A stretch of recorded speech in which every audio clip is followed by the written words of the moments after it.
හයි යාළුවනේ අද අපි ගෙනල්ලා තින්නේ heavy duty paper cutter එකක් සහ තව පොඩි කොළ ප්‍රමාණයක් කපන්න පුළුවන් paper cutter එකක්. මේක A3+ heavy duty paper cutter එක. මේකෙන් අපිට කොළ 400ක් වගේ තියලා කපන්න පුළුවන්. ඒ වගේම තව ගෙනල්ලා තින්නේ A3 paper cutter පොඩි එක. මේකෙන් කොළ පොඩි ප්‍රමාණයක් තමයි කපන්න පුළුවන්.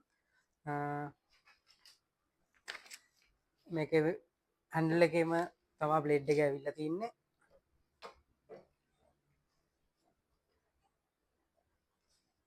මේක මැග්නට් එකක් ඇවිල්ලා තින්නේ. මේක අපිට අවශ්‍ය ප්‍රමාණය තියාගෙන කොළ ටික කපා ගන්න පුළුවන්.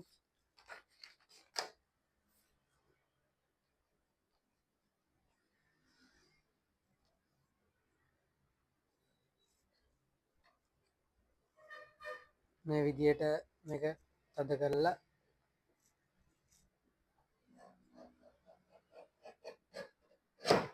මේ විදියට අපිට පොඩි කොළ ප්‍රමාණයක් කපා ගන්න පුළුවන්.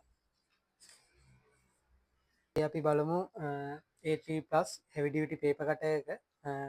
මේකේ කොළ එහෙම යනවාට මේ විදියට ඇඩ්ජස්ට් කරගන්න පුළුවන්. ඒ වගේම අපිට අවශ්‍ය කොළ ප්‍රමාණය ඇතුළට දාගන්න මේ විදියට මැනුවලි කරකෝලා දාගන්න පුළුවන්. අවශ්‍ය ප්‍රමාණයට උස්ස ගන්න පුළුවන්. ඒ වගේම බ්ලේඩ් එක මේ විදියට අපිට මේ හැන්ඩල් එකෙන් උස්සන්න පුළුවන්.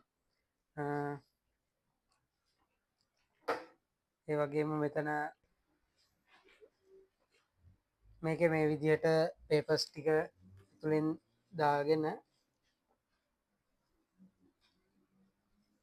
මේ විදියට අවශ්‍ය ප්‍රමාණයට අපිට මේ කොළ ටික එහෙම යනවාට ඇඩ්ජස්ට් කරගන්න පුළුවන්.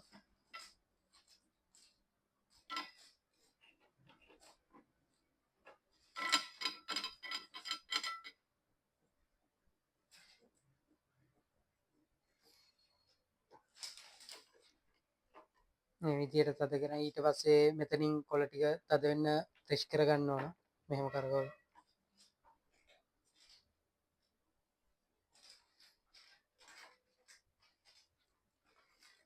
මෙතන හැන්ඩල් එකේ සේෆ්ටි ලොක් එකක් ඇවිල්ලා තිනවා. ඒක මේ විදියට පාත් කරගන්න ඕන.